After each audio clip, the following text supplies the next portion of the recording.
ബിനോയ് സ്നേഹം കൊണ്ട് പറയവാ. നിങ്ങളിപ്പോ ഈ കരാറ് പുനഃപരിശോധിക്കണം, പിൻവലിക്കണം എന്നൊക്കെ പറഞ്ഞാണല്ലോ കത്ത് കൊടുത്തിരിക്കുന്നത്. നടക്കാൻ പോകുന്നില്ല. ഇത് കേന്ദ്ര സർക്കാരുമായിട്ടുണ്ടാക്കിയ ഒരു കരാറാ.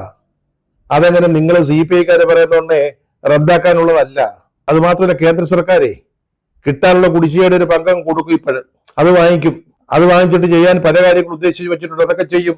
പിന്നെ നിങ്ങളുടെ പ്രതിഷേധത്തിന് എവിടെയാണ് വില? അതുകൊണ്ട് നിങ്ങൾ എന്താണ് ചെയ്യാൻ പോകുന്നത്?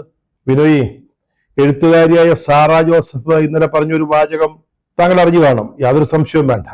അവര് പറഞ്ഞത് കാലം കാത്തിരിക്കുകയാണ്. കമ്മ്യൂണിസത്തിന് ഹിന്ദുത്വയിലുണ്ടായ PM ശ്രീ കുഞ്ഞുങ്ങൾക്കായി. അതുണ്ടാവും, ആ കുഞ്ഞുങ്ങൾ ഉണ്ടാവും. അടുത്ത നിയമസഭാ തെരഞ്ഞെടുപ്പ് ആവുമ്പോഴേക്ക് ആ കുഞ്ഞുങ്ങളെ നമുക്ക് കാണാൻ സാധിക്കും. പക്ഷെ ആ പേരെടുക്കുന്നതിന് CPI-ക്ക് നിന്നു കൊടുക്കേണ്ട കാര്യമില്ലല്ലോ. അതാണ് പറഞ്ഞത്, ഈ 27-ാം തീയതി ഒരു രക്ഷാ ദിവസമാണ്, സുപ്രസാദ ദിവസമാണ്. എല്ലാറ്റിനും ഒരു കാലമുണ്ട്. അതാണ് ഓർമ്മിപ്പിക്കുന്നത്. അവിടെ കൃത്യമായ തീരുമാനമെടുത്താൽ നിങ്ങൾക്ക് ഇനിയും കേരള രാഷ്ട്രീയത്തിൽ അന്തസ്സോടെ തല ഉയർത്തി നിൽക്കാൻ പറ്റും. അല്ലെങ്കിൽ നിങ്ങൾ എല്ലാ കാലത്തും ഈ അടിമച്ചങ്ങലയിൽ കുടുങ്ങിക്കിടക്കും. ബിനോയ്, സീറോ ആവരുത്, ഹീറോ ആവണം.